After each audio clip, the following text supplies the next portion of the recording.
ililigtas at pananatilihing ligtas ang lahat ng tao. At dahil napakaraming humihingi ng tawad, I would forgive all sins, all mistakes. I would be perfectly gracious. Pero may kakambal din yun.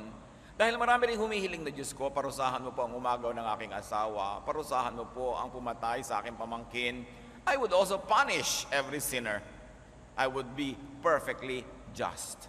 Parurusahan kong lahat ang nagkakamali at nang tumino ang lahat. If I were God, I would give people all their wants. Total, mayaman akong Diyos, hindi mo ubos ang resources ko. Yung planeta lang hindi kayang ubusin ng mga tao ang laman nito. Ang dami pa mga ibang planeta. So I would give people all their wants. And if I were God, I would say yes all the time. Total, kayang-kaya ko naman. I would be indulgent and generous. I would solve all people's problems. Lahat ng iniluluhog nila sa akin, mula sa mga pinakamalalaki na cancer hanggang mga tagyawat na ayaw ng magagandang dalaga sa kanilang pisngi, lulutasin ko lahat dyan. At dahil napakaraming Diyos ko, baguhin niyo po ang aking asawa, gawin niyo siyang thoughtful, gawin niyo siyang superman, gawin niyo siyang super this and that. I would change all people. But there would be 10 problems that would happen if I were God. Pag lahat ng yon ay ginawa ko, may mga kakambal na problema.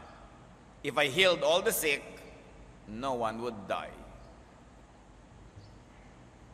Pag lahat ng may sakit, pinagaling ko, edi walang namatay. Dahil lahat naman ng may sakit, ang dalangin ng may sakit at nung nagmamahal, huwag niyo po siyang kunin, huwag niyo po siyang kunin. Kahit nga 107 na yung nanay, ayaw pang ipakuha. 3,000 years old na, ayaw pa. People like to live forever. Hebrews 9:27 will have a big problem. Man is destined to die once, and after that, to face judgment. Ang tao ay nakalaan na mamatay minsan, at pagkatapos niya ay humarap sa pagsusulit sa Diyos. Eh hindi nangyari yun. Genesis 3:22, he must not be allowed to reach out his hand and take also from the tree of life and eat and live forever. Nung nagkasala ang tao, nasira na ang original plano ng Diyos. Man had fallen. So how can God afford to give man eternal life in his fallen state? Kaya sabi, nako, nakain na ang pinagbabawal na prutas ng karunungan between good and evil. Bantayan ang tree of life. Baka pitasan, kainin ang bunga at hindi siya mamatay kahit kailan. E paano naman yan? Kasama natin ang man in eternity, from eternity to eternity, fallen nature.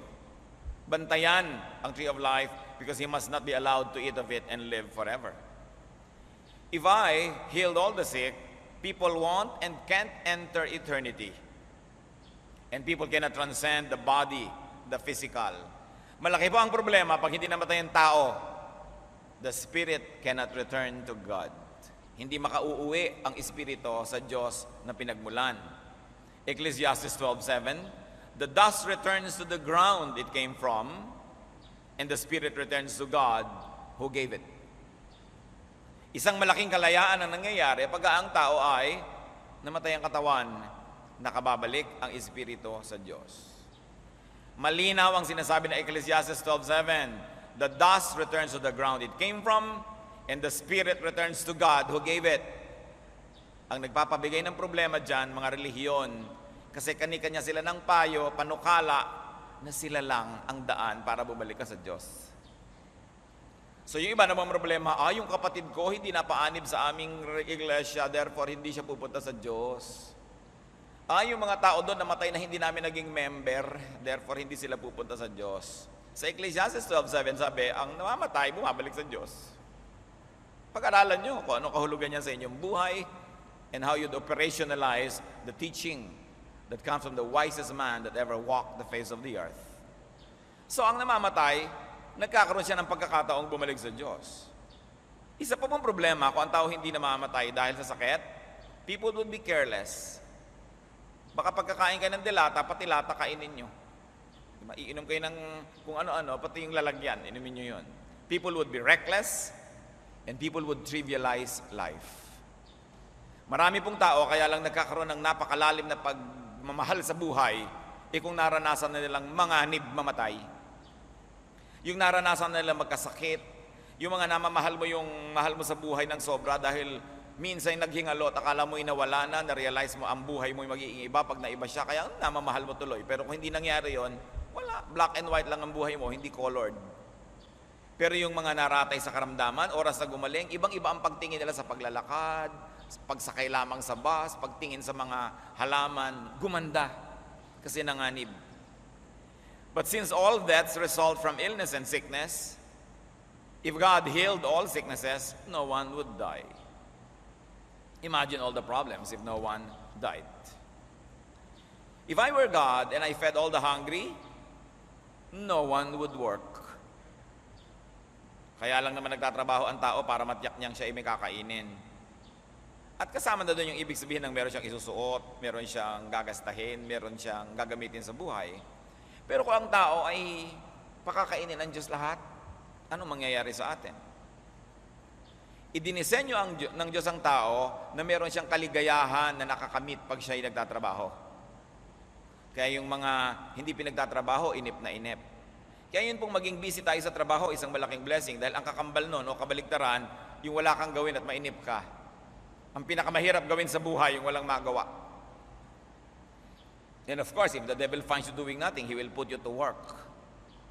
Kaya nagagawa mo tuloy, mali. Sabi ng 2 Thessalonians 3:10, if a man will not work, he shall not eat.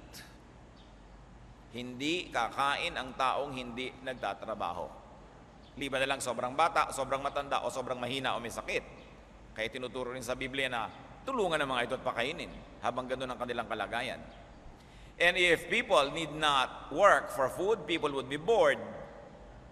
And because no one dies, remember kung wala namamatay, what evil would people do? Kung minsan nag-iingat ka lang dahil baka ka mamamatay. Kung hindi ka mamamatay, ano-anong mga kabalbalan ang gagawin ng tao? Laban sa kanyang sarili at laban sa isa't isa. Yung takot lang nating mamatay ang nagpapaingat sa atin kung minsan kung wala ka nung ganung takot dahil hindi ka naman mamamatay, edi kung ano-anong mga kabulastugan ang gagawin ng tao sa buhay.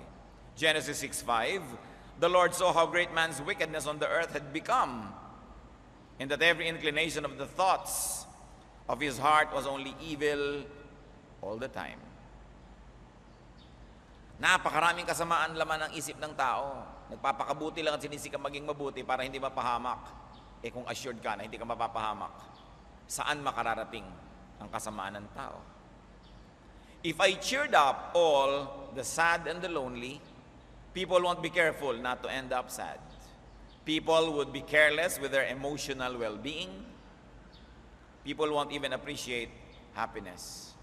Kung pinapawi ng Diyos ang lahat ng kalungkutan, lahat ng pangungulila, anong gagawin ng tao? Hindi na siya mag-iingat. Kung minsan nag-iingat ka lang kung sino pipiliin mo maging boyfriend, maging asawa dahil ayaw mo maging malungkot. Kung hindi ka naman pala malulungkot o tuwing nagpa-pray ka sa Lord, tanggalin mo ang lungkot ko, ting, tanggal. Di siguro na kung kanino ka na sumama na lang kung ano na nangyari sa buhay. Lahat na lamang ng mga kapahamakan sinuong mo, total hindi ka naman natatakot na malulungkot ka. What will happen to you? Merong kabutihang idinudulot ang lungkot. Bagamat inconvenient, sometimes painful, pero may ikinabubuti ang kaluluwa ng taong nakakaranas ng lungkot. Yung mga nagiging mga mababait na tao, yung mga survivors ng kalungkutan. Yung mga nagiging maalalahanin ay yung mga nakalimutan. Yung mga nagiging mga matulungin ay yung mga napabayaan kasi naintindihan nila ang ibig sabihin nun. Yung nagiging mabait sa larangan ng pag-ibig ay yung mga nakaranas na ng pait at sakit ng pag-ibig din. Ecclesiastes 7:2-4, it is better to go to a house of mourning than to go to a house of feasting. For death is the destiny of every man, and the living should take this to heart. Sorrow is better than laughter, because a sad face is good for the heart.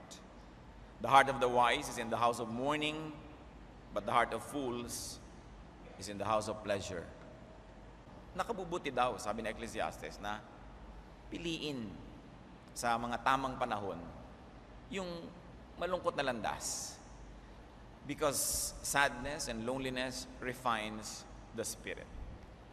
So bakit mo ngayon papasayahin lahat ng tao? You will deprive them of the appreciation of happiness. Kasi kung pinapakain ka ng masarap na pagkain araw-araw, mamaya hindi ka na nasasarapan doon. Hindi mo na yung pinapansin. Sinusumpa mo na yung masarap na pagkain. Kasi laging gano'n na lang. If I strengthen all the weak, if I strengthen all weaknesses, people won't even bother to strengthen and to develop themselves. Kung lahat ng kahinaan ng tao biglang papalakasin na lang ng Diyos, O mahina ka sa spelling, ting, ang galing mo na. Mahina ang iyong katawan, ting, palakasin. No? Mahina ang iyong loob, palakasin. Walang gagawin ng tao para ayusin ang kanyang sarili. Walang gagawin ng tao para magsikap na ayusin ang kanyang buhay. At kung lahat ay malakas, dahil lahat man ang prayer, pagandahin niyo po ako, kung lahat magkakamukha ng ganda, palakasin niyo po ako, magkakamukha ng lakas, payamanin niyo po ako, lahat magkakamukha ng yaman, boring ang buhay nun. Everyone would be equally strong. No one would need another person. Pero nyo, kung binigay ng Diyos ang prayer ng lahat, na lahat yumaman, edi wala nang maglilinis sa mga kalsada. Who will clean the toilet? No? Wala nang mag-aasikaso na magpaandar ng mga airport dahil lahat nasa bakasyon. Wala nang magpapaandar ng buhay, wala nang matadero, wala nang tindera, wala nang manikurista, wala nang, hindi naandar ang buhay kasi lahat pare-pareho na lang, no? So napakalaking problema pag sinunod ng Diyos lahat ng dasal ng lahat ng tao. Gusto ng Diyos kasi ang mga tao may kani-kanyang kakanyahan, may kani-kanyang kahinaan, may kani-kanyang lakas para magtulungan. Sapagkat sa pagtutulungan, sa pagsasama-sama, merong ligaya na natatamasa ang tao na hindi niya nakukuha kung siya nag-iisa lang sa buhay. Kung ikaw ay kayang-kaya mo na ang lahat, kaya mo nga, hindi mo kailangan ng tao, walang tao sa paligid mo. At dahil hindi mo kailangan, hindi ka na rin nakikisama. Kaya lang naman kung minsan nakikisama ka dahil baka dumating ang panahon may kailangan ka eh. Dahil hindi mo na kailangan, yayabang ka na. At sa pagyabang mo, nahihiwalay ka ng nahihiwalay sa mga tao. Anong naghihintay sa iyong emotional well-being? Liligaya ka ba nun? O lulungkot? Kaya sinadya ng tao na bawat isang tao ay may kakanyahang mga katangian, meron siyang mga kalakasan. At dahil doon, meron din siya siyempre kahinaan dahil alam namang puro ka nalang lakas. Because of that, people need each other. And in needing each other, that you feel human. Yung mga natatakot umibig, natatakot magmahal, takot kayo maging tao. Sapagkat ang ibig sabihin ng maging tao ay yung mga ilangan at kailanganin. Magmahal at mahalin. Makisangkot sa buhay ng may buhay, bagamat hindi sa lahat ng buhay at hindi sa lahat ng tao, makipagmabutihan, makipag-isa.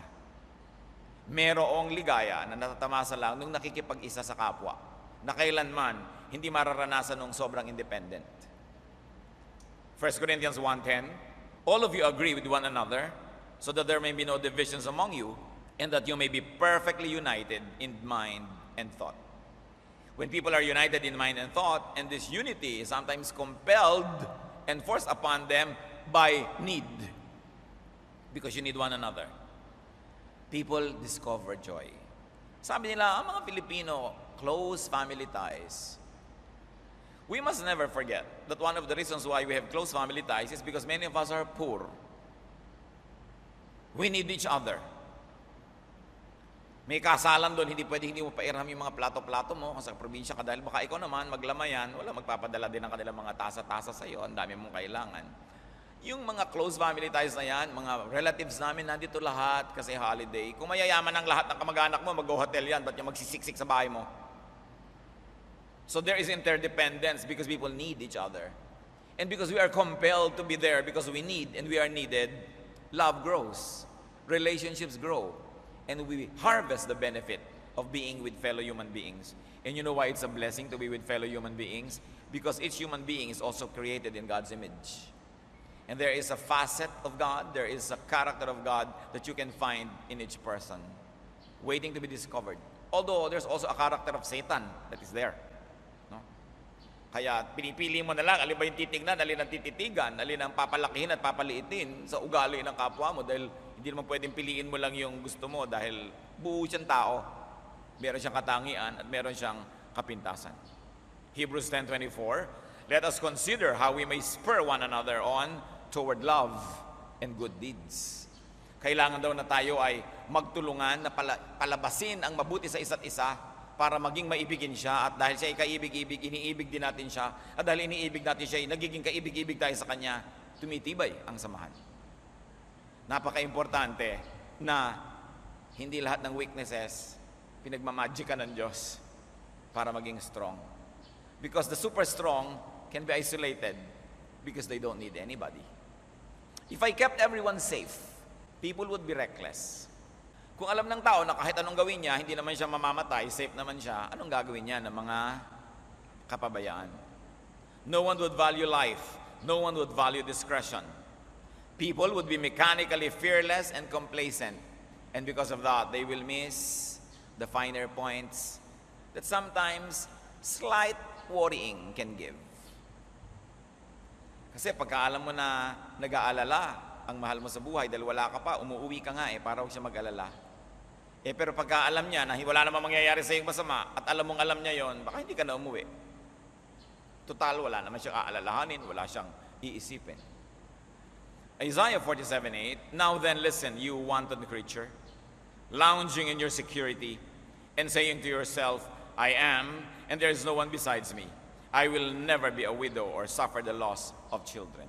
Sabi, magtigil ka, tao, na sinasabi mong okay ka, secure na secure ka, hindi ka mauulila, hindi ka mangungulila, hindi ganyan ang pamumuhay. Kailangan merong healthy level of knowledge and awareness that indeed there is danger in life. That the good things we enjoy may suddenly be taken away from us, or maybe slowly taken away from us. Because of that, we appreciate what we have, and we appreciate whenever we have something good. If I forgave everyone everything, people would abuse. People would live wantonly. People would be calloused. Kung ako'y Diyos, patatawarin ko ang lahat, ang kasalanan ng lahat ng tao, isang tiyak na bagay mangyayari. Aabuso ang lahat. Subukan mo ang isang opisina na walang boundary clock. People can just come on their own. Naku, kung ano-ano mga dating niyan. Yung iba darating ng alauna, yung iba alana, talagang hindi na dumating. Wala namang boundary clock eh. Yung mga empleyado sa mga fast food, diba, may nailigwak, naitapon, nasunog, nasira. Pagka hindi mo sinalary deduction, sigurado katakot-takot ang maliligwak, matatapon, lahat. Abuso yan. Pagpatawad ka lang ng patawad, hindi pinapahalagahan ng tao ang matinong pamumuhay, hindi nila pinapahalagahan yung pagpapatawad ng kanilang kapwa, binabaliwala lalo.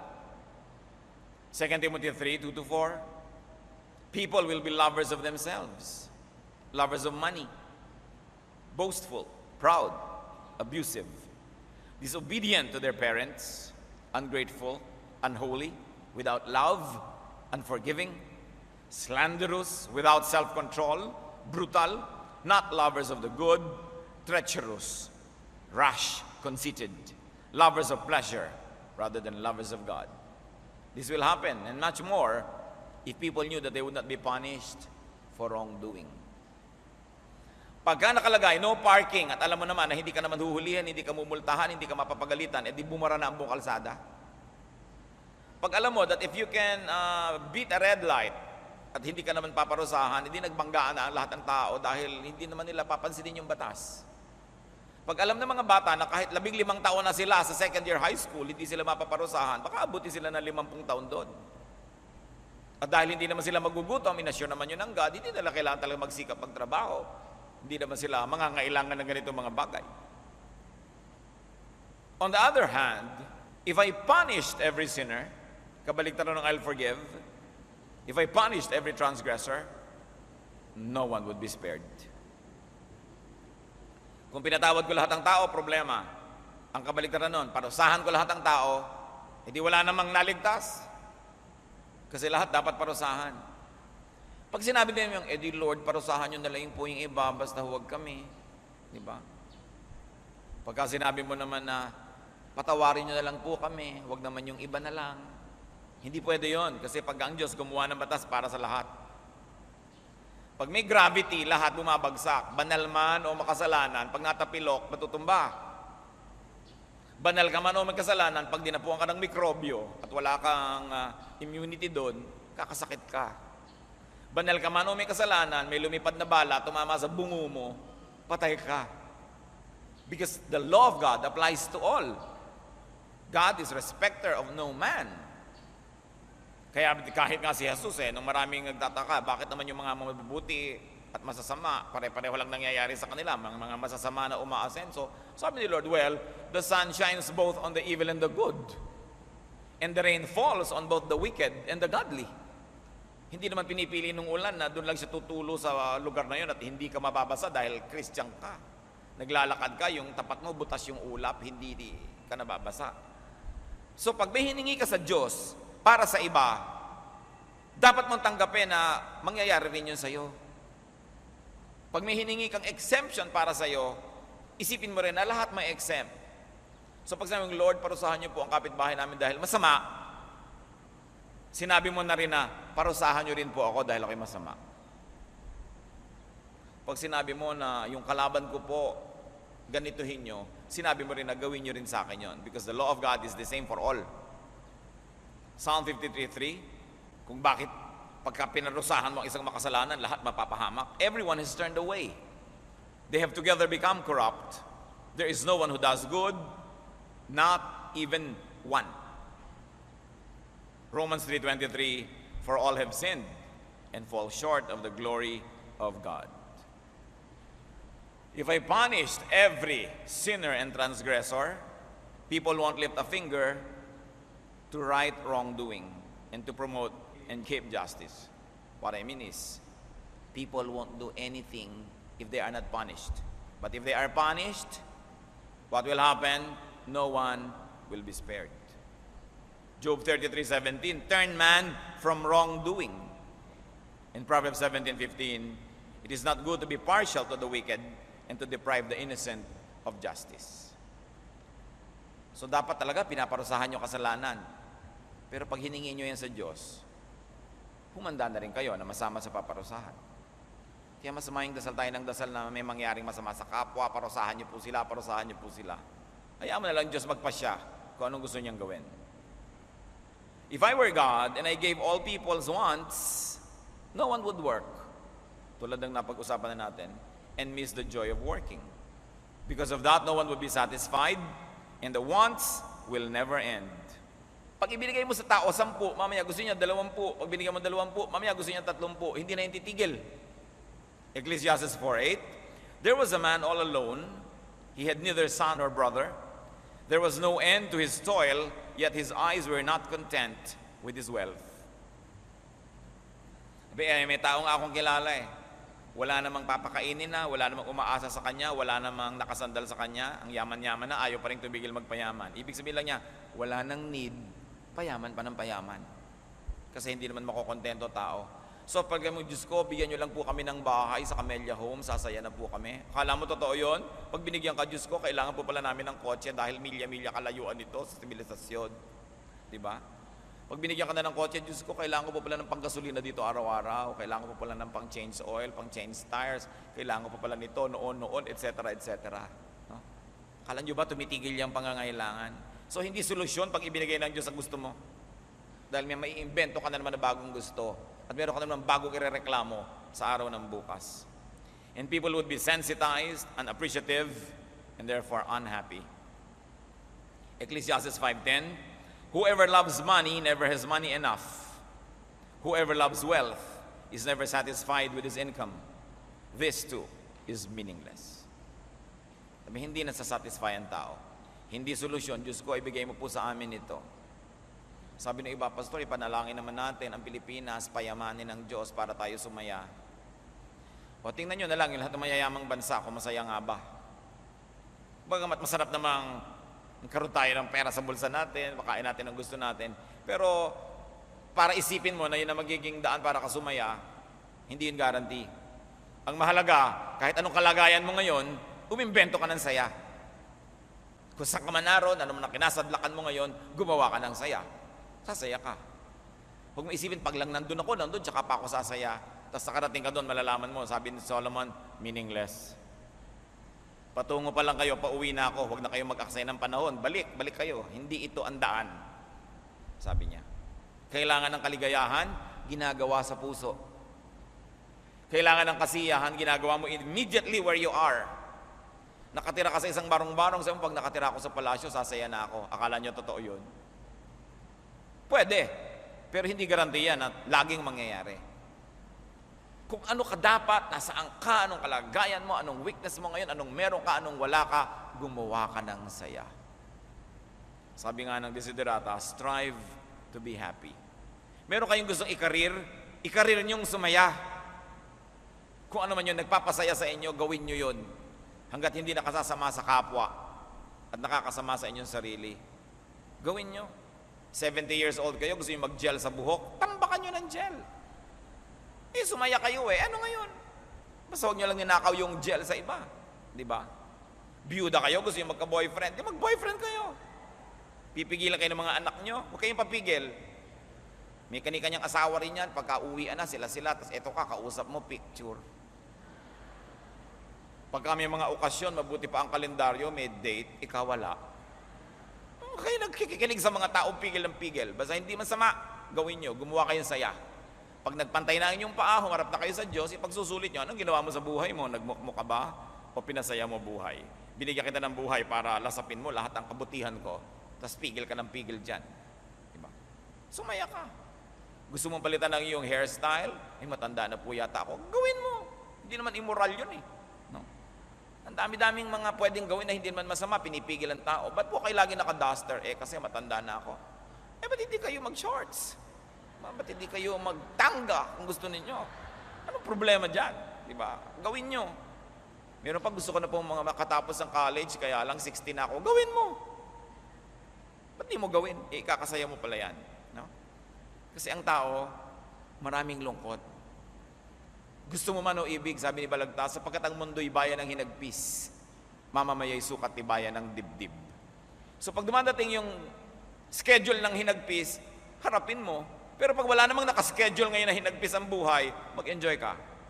Kasi yung kasiyahan mo na magpapalakas sa'yo para malampasan mo yung mga araw ng hinagpis na hindi pwedeng iwasan. Ang masama, kahit hindi araw ng hinagpis, umiimbento ka na hinagpis. Pigil ka ng pigil. Tuloy, pagka dumating yung problema talaga, wala ka malang mabalikan sa alaala mo na kasiyahan. Hindi ka na-recharge. Lagi kang low bat. Kailangan ng tao nag-charge. And remember to be contented and happy where you are. Don't always desire for this man's art or for that man's scope. Don't always look at the other side. The other side is always looking nicer. Sabi nga, the other man's grass is always greener. The sun shines brighter on the other side. At kung hindi kayo agree, pag nasa restaurant kayo, tingnan nyo yung in-order ng kabilang mesa, laging mukhang mas masarap kesa sa in-order nyo. Kung ano yung nakahain sa inyo, yun ang na-afford nyo, enjoy it. No? Huwag tayong greedy. Huwag nating laging hanapin yung wala. Tuloy, hindi natin napapansin kung sinong nandyan. Jeremiah 6:13, from the least to the greatest, all are greedy of gain. Sakim talaga ang mga tao. Gusto kunin, kamkamin yung mga hindi na nila kayang hawakan pa. Dapat alam natin kung paano tayo sasaya. Kung anuman ang nandun, kahit anuman yung wala. If I solve all people's problems, no one would work. No one would be careful. Life would be dull. Yung mga problema, mahirap lang habang nandyan. Pero pagkalampas, mas masarap ang buhay. Yung kuminsan ikaw ay pinag-fasting, may blood test ka bukas. 10-hour fast. Talaga naman parang hayok na hayok ka sa tubig, sa pagkain. Naisip mo lahat kasi pinagpa-fast ka. Pero nung nakuha na yung dugo mo, pwede ka nang kumain. Ang sarap mag-almusal. Pero nasarapan ka lang dahil naranasan mo mag-fasting. Para yung nag-iibigan, ang sarap naman yung tingnan at yakapin. Dahil 3 buwan kayo hindi nagkita. Subukan mong araw-araw na nakabalandra sa pagmamukha mo yan. Masisikipan ka rin. Masarap yung nangungulila dahil lalo mong namamahal. Loneliness remembers what happiness forgets. So yung mga marunong mag-ibigan, naglalagay din sila ng konting space para naman ma-miss nila yung isa't isa, para masaya. Meron pa nga, bakit isang araw ka na hindi nagte-text? Nagpapamiss lang, tumalab ba? Ganyan, di ba? Mga binata, ganyan manligaw, mga dalaga, mag-ano kayo. Text sa'yo ng text araw-araw, tapos biglang hindi ka te-text ng 24 hours, sabi ka ngayon dahil nasanay ka na. Kaya ngayon pag hinayang kang ilaglag ang bataan, laglag ka dahil na-miss mo Mga gimmick, no? But sometimes, it is done in the spirit of truth, and it's beautiful, and it's exciting, no? People must work. People must be busy because there is joy in it. Sabi sa 2 Thessalonians 3:11, puna sa mga hindi ganon, we hear that some among you are idle. They are not busy, they are busy bodies. Dapat hindi ganon. Ngayon, Diyos ko, baguhin niyo po ang asawa ko, baguhin niyo po ang anak ko, baguhin niyo po, etc., etc. If I changed all people, people would be robots. Magiging makina ang tao. Baguhin si ganoon, ting! Baguhin si ganyan, tang! Baguhin si ganyan, ting! Gusto nyo ba na, Diyos ko, gawin nyo po yung asawa ko, ting umuwi, may dala sa aking bulaklak. At araw-araw nga may dala, pero alam mong dahil binago lang siya ng Diyos, hindi naman niya kusa. Ano kahulugan nun? Mahalaga yung kusa. And if God changed all people, you know what the problem would be? All people would be the same. Kasi gano'n lang naman desire natin, lahat ng tao maging ganito, maging ganyan. Di lahat ng tao uniforme. 1 Corinthians 12, 4 and 11. There are different kinds of gifts, but the same Spirit. All these are the work of one and the same Spirit. And He gives them to each one just as He determines. Sinadya ng Diyos na bawat tao may kanyang katangian. Huwag niyo siyang ipabago sa Diyos. Enjoy the katangian. Enjoy the uniqueness. And be ready to be surprised. Mahirap naman kung lahat ng tao kumikilos ayon sa iyong script. Hindi ka na maso-surprise nun. Halimbawa, isa kang mayaman na tao, marami kang tauhan. Gusto mo, pag alas 6, pagising ko, dapat meron nandyan na fresh orange juice. Pagpunta ko sa asalan, nandun na yung dyaryo ko. Pagka aalis ako, nandyan na dapat yung kotse. Let's say, gano'n, lahat ng tao kumikilos according to your script. Efficient, convenient, pero walang surprise. Diba? Masarap din yung biglang, wala ka dong juice dahil biglang may iba pala kayong gagawin. May iba ka palang kakainin. Yun ang nawawala pagka ang mga tao binibigyan mo ng script. Kailangan ganito ka, kailangan ganito ka. Ganito mo ko mahalin. Pag nagiginawa ko, kailangan akbayan mo ako. Pagka nagagalit ako, kailangan suyuin mo ako. Script mo yun eh. Hindi lumalabas yung ganda ng pagkatao ng iyong kapwa. Magiging boring din na yung buhay. 1 Corinthians 12, 14 to 26 actually talks about the different parts of the body being uniquely distinct but part of the whole. And because of that, it is important that you appreciate every part of your body. So, nalaman na natin na yung 10 gusto kong gawin kanina, na siguro gusto nyo rin gawin ko kayo yung Diyos, hindi talaga yun ang dapat mangyari. God is right in doing what He does, in being who and what He is. Thank God that you are not God. I thank God that I am not God.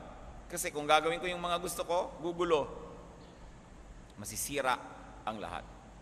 Pasalamat tayo sa Diyos na sumasagot siya ng no, ng wait, ng later, ng yes. Pasalamat tayo sa Diyos na hindi lahat ng pinagdarasal natin gumalingi kumagaling. Pasalamat tayo na hindi lahat ng pinagdarasal natin kaligtasan ay nangyayari. Sapagkat pag yun ay in-apply sa lahat ng tao, ano mangyayari sa buhay? God's way, though sometimes we don't agree, is still the best. God's way may disappoint us for a while. God's way may inconvenience us and even bring some pain, but it is the only way that will really work. Given that man is in a fallen state. Sapagkat ang tao ay nasa ganitong estado ng pagkakadapa at pagkakawasak dahil sa kasalanan, yung paraan ng Panginoon pa rin ang pinakamabisa at pinakatama, bagamat paminsan-minsan, pag nagiging personal sa atin, masakit. Pag nagiging personal yung application ng kamatayan, ng kabiguan, ng palo, ng pagtutuwid, masakit. Pero baligtad rin yun na hindi yun i-apply kahit kanino, mas magulo. Psalm 119, 129, your statutes are wonderful. Dumadating ba tayo sa ganon? Hindi natupad ang pangarap mo? Hindi nangyari yung gusto mo sa mo, Lord, ang galing nyo talaga. Tama pa rin kayo kahit masakit. Kahit nagdurugo ang puso ko dito, tama kayo. Hindi ko dapat nakuha. Psalm 145:17, the Lord is righteous in all His ways and loving toward all He has made. Maibigin ng Diyos kahit sa Kanyang binabawian ng buhay. Kumisan nga, dahil maibigan siya, kaya kabinawian ng buhay eh. Maibigin ng Diyos kahit sa mga nabibigo ang pangarap. Kasi hindi nyo alam kung anong uri ng mga problema ang darating pala kung natupad yung gusto mo. Ang Diyos lang naman na nakakatanaw doon sa malayo. Siya lang ang nakakaalam kung saan uuwi ang mga gusto nating hakbang na gawin. Kaya yung mga hakbang na patungo sa kapahamakan ay sinasawatan na niya, pinipigil na niya agad-agad. At ikaw na ang napigil, dadabog-dabog, gagalit-galit, tatampo-tampo, na hindi mo alam, mahuhulog ka na pala sa bangin, kaya ka lang inawat. Dahil ang sabi ng Bible, the Lord is righteous in all His ways. Whether or not you understand, whether or not you agree, the Lord is always righteous. That the Lord is loving toward all He has made. Maibigin siya. Parang pag-ibig ng magulang na kung minsan ito ine-express na pinalo ka, dahil love. Laging maibigin ng Diyos kahit hindi natin naiibigan ang paraan ng kanyang pag-ibig sa atin. Sumasaya ang tao na isinusunod niya at isinususog sa kalooban ng Diyos yung kanyang puso. Mapalad ang tao na nakakakita ng kasiyahan sa lamuha at pakikitungo sa kanya ng Diyos kahit ito'y pansamantala na nagbibigay ng kirot. Nandiyan ang kaligayahan natin na matanto, maisip na tama lagi ang Diyos. Therefore, do not quarrel with God. Huwag ka na makipag-away sa Diyos, wala ka naman panalo. Tsaka ano ba naman ang alam natin? Kahit ka pa 80 years old ka pa lang nabubuhay. God is forever. Ano laban mo doon kung sino talagang marunong? Do not tell God what to do. Tanggapin mo ang kanyang kalooban. Isaiah 45 verse 9, woe to him who quarrels with his maker, to him who is but a potsherd among the potsherds on the ground. Does the clay say to the potter, what are you making? Kung palayo ka lang, ginagawa ka lang ng potter, huwag kang kumibo, ayaan mo siyang gawin ang gusto niyang gawin. Huwag kang makialam dyan. Alam ng Diyos ang ginagawa niya. So what is God's way? Sariwain natin yung basic na katotohanan tungkol sa Diyos. God created everything. God created every way, every procedure, every method. God created natural law. Lahat ng bagay at lahat ng paraan kung paano umaandar ang mga bagay, Diyos ang may likha. Science, physics, chemistry, mathematics, biology, medicine, engineering, the arts, lahat ng prinsipyo niyan, Diyos ang may gawa. Yung mga matatalino na nabubungkal nila yan, nare-research, nalalaman lang nila yung mga laws of nature, E equals MC square, yung mga ganyan. Diyos ang may likha nun. Nakita lang ni Einstein. Diyos ang lumikha ng Do, Re, Mi, Fa, Sol, La, Ti at lahat ng mga notes in between. Nakikita lang ng mga composer kung paano nila pagdudugtong-dugtungin, paghihiwa-hiwalayan, lalakasan, hihinaan, nakakagawa sila ng mga kanta. Pero Diyos lahat ang may gawa niyan. Diyos ang may gawa ng laws of physics. Na lumilipad ang aeroplano, pag ang bilis-bilis ng speed, pagkatapos yung pakpak, ia-angle, tatama sa hangin, magkakaroon ng resistance ang hangin, ang bilis-bilis ng speed niya, tataas siya. Nadidiscover lang yon ng mga aeronautic engineering. Pero nandun na yun dati pa. Yung pagpifilter ng tubig, kung paano lilinisin yung maruming tubig para maging mineral water or filtered water, dati nang ginagawa yan ng Diyos, nalaman lang ng tao. Alam niya yan. Isaiah 45, 8-12, you heavens above, rain down righteousness. Let the clouds shower it down. Let the earth open wide. Let salvation spring up. Let righteousness grow with it. I, the Lord, have created it. It is I who made the earth and created mankind upon it. So yung mga batas ng Diyos, scientific laws, social laws, emotional laws, personal laws, alamin at igalang, sasaya ka sa buhay. God put man in charge of everything. So sariwain, God created everything, but God put man in charge of everything. Sabi sa Bible, to subdue, to rule, which really means to manage, to administer creation. Therefore, recreate creation for his well-being. That is what man should do. Man has to do it himself. No? Sabi sa Genesis 1:26, God said, let us make man in our image, in our likeness, and let them rule over creation. Very interestingly, brothers and sisters, after God created, God rested. Alam niyo yon. 6 days He created, on the 7th day, He rested. Sa palagay niyo, yung natapos yung 7 days, first day dumating uli, nag-work uli ang God? Repeat? Gagawin niya uli ang ginawa niya lahat? No, God is at rest. Genesis 2:2, by the 7th day, God had finished the work that He had been doing. So on the 7th day, He rested from all His work. Namnamin niyo to. Nung dumating ang ikapitong araw, tapos na ang Diyos sa lahat ng gagawin niya. So sa palagay nyo, nung umikot uli ang isang linggo, inulit na naman niya ang ginawa niya? Hindi. Tapos na eh. Nung ginawa niya ang lahat ng law of nature, law of gravity, law of the planets, law of medicine, law of health, law of everything, sabi niya sa tao, o bahala ka na. Rule. Manage the earth.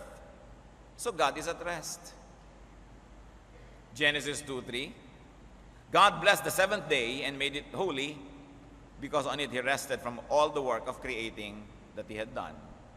God mandated people to run their lives, to live their lives. Sabi ng Diyos, natapos ko ng lahat. I-maintain mo na lang yan, ha? Magpapahinga na ako, bahala ka dyan. Genesis 1:28, God blessed them and said to them, be fruitful and increase in number. Fill the earth and subdue it. Rule over the fish of the sea and the birds of the air and over every living creature that moves on the ground. So who rules the earth? God. But God already delegated it to man. Kaya pag sinira natin yung environment, sira. Pag minahal natin yung environment, buo. Pero Diyos ko, magparami ka po ng mga halaman. Ano ba? Hindi ba inilagay ko na nga sa seeds? Ang dami-daming seeds ng bawat isang halaman. Magpaparami talaga yan ng kusa.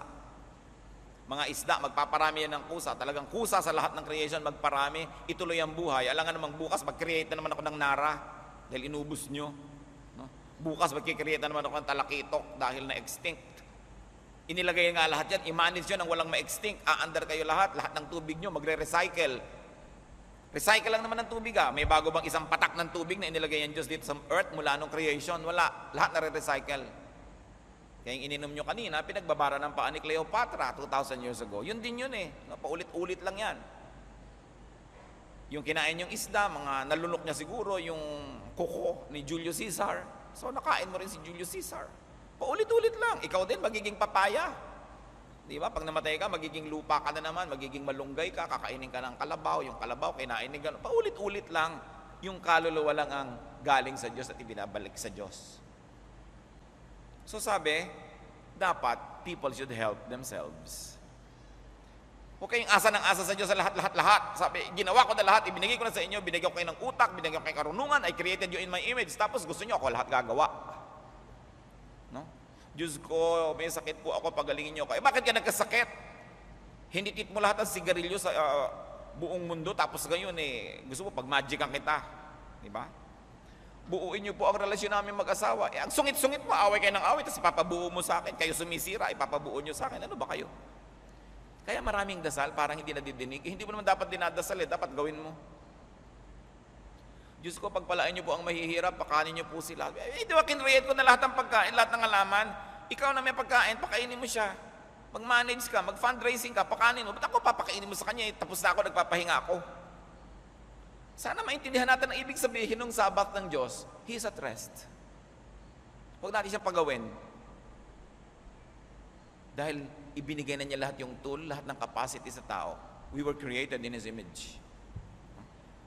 1 Thessalonians 4:11, make it your ambition to work with your hands. No, not to move God to do it for you. At kasama dyan, sa pamamahala natin ng lahat-lahat, gusto kasi ng Diyos that people help each other. Diyos ko, hindi ko po kayang gumawa ng dam. Kaya nga milyon-milyon kayo para gumawa kayo, magsama-sama kayo.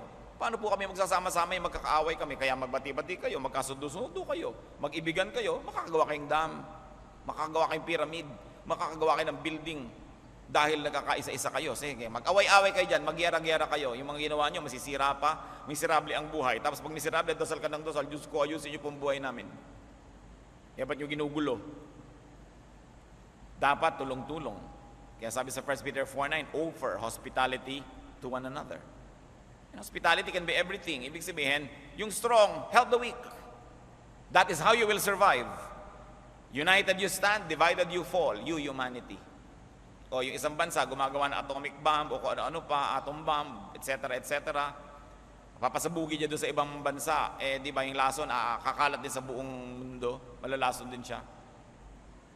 Dapat maisip ng tao yon. Tayo na ang pinagkatiwalaang ayusin tong buhay natin na to. May mundo ibinigay sa ating lahat, ayusin natin. Wala naman tayong ibang pwedeng lipatan. May pamilya ibinigay sa iyo, ayusin mo. Sa kapalilipat, alang ipanganak ka muli para maging anak ka ng iba. Nandiyan ka na Ayusin mo na yan. That's how you become a little God in your life. By doing what God has assigned you and enabled you to do. Be responsible. No? Because man's thoughts and man's deeds will always have consequences. Hindi pwedeng, Lord, gumawa ka ng masama, i-accept mo ako sa resulta. No. Aanihin mo yung dinanim. Pasensya ka. Walang personalan. Alam mo yung batas, hindi mo dapat ginawa yan. Ginawa mo, tapos mapa-accept ka ngayon sa pagkakulang yan. 1 Corinthians 7:24, each man is responsible. Kailangan ng tao.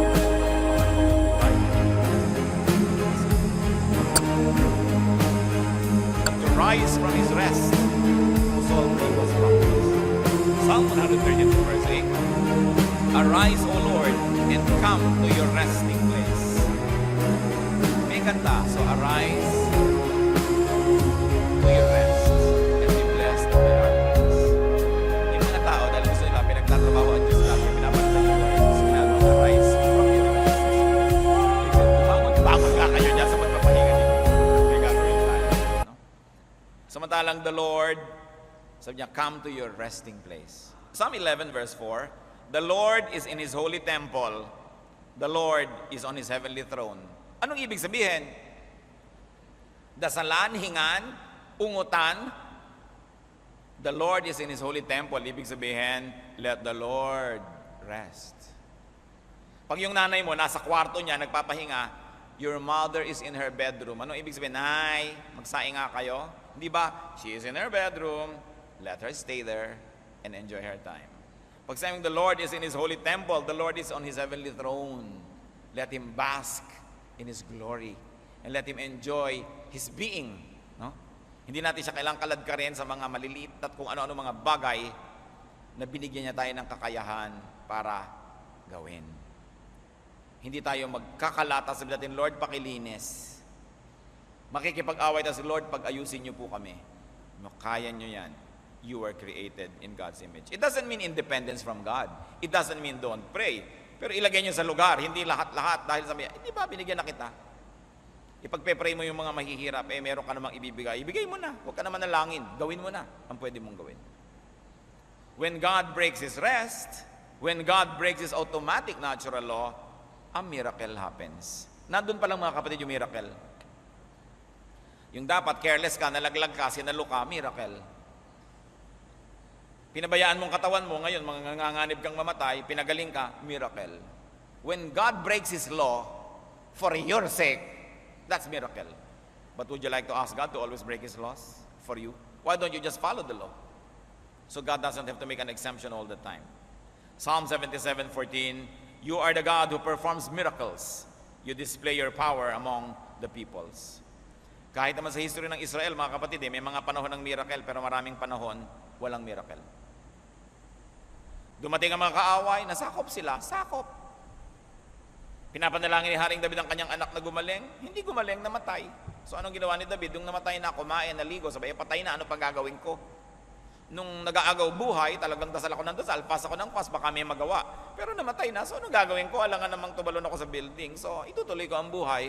Dahil sabi niya, makikita rin naman kami later. The comfort that we have in God. So pag hindi kayo sinusunod ng Diyos sa inyong hinihingi, huwag magdamdam, huwag maghinanakit, huwag magtampo, lalo namang huwag magalit, at huwag na huwag tumalikod sa Diyos dahil lang hindi mo nakuha yung gusto mo. Nung si Job na napakayaman ay naghirap, malusog ay nagkasakit, sabi ng kanyang asawa, isumpa mo na nga ang Diyos. At sabi ni si Job 2:10, he replied, you are talking like a foolish woman. Shall we accept good from God and not trouble? Gusto mo lang ba ang Diyos pagka ang binibigay sa iyo yung gusto mo at pagka yung ayaw mo na rin sa Kanya? Sabi, Diyos yan. Kung ano man ang ipadala dito, tanggapin. Bakit mo i-return to sender? Sa Diyos galing. Jonah 4, Jonah was greatly displeased and became angry. Bakit? May iniutos sa kanya ang Diyos. Magturo ka sa Ninive dahil siya gunawin ko, masamang syudad yan. At nung nagturo siya, nagsisi yung mga tao, hindi ginunaw. Sabi ni Jonah, ba't niyo gunawin? Napahiya ako, sinabi kong gugunawin sila. Sayo na Diyos sa gunawin. Dahil nagbago na yung isip ng mga tao, nagbago na yung dealing ng Diyos, tanggapin mo yan. Don't be childish in dealing with God. 1 Corinthians 13:11, when I was a child, I talked like a child. I thought like a child, I reasoned like a child. When I became a man, I put childish ways behind me. Nung ako'y bata, isip bata ako. Pero hindi na ako bata, hindi na cute maging isip bata. Dapat mag-mature. When all is said and done, sa buhay natin, sa kabila ng ating mga kabiguan, hirap, sakit, tama pa rin. At tama talaga ang Diyos. Buti na lang siya ang Diyos at hindi tayo. Psalm 33 verse 4, the Lord is right and true. He is faithful in all He does. So anong gagawin natin mga kapatid? Magsikap. Do what is best. Do what could be done. Make the most out of life. And when it's your time to go, go without regrets. Ecclesiastes 3:12-13, I know that there is nothing better for men than to be happy and to do good while they live, that everyone may eat and drink and find satisfaction in all his toil.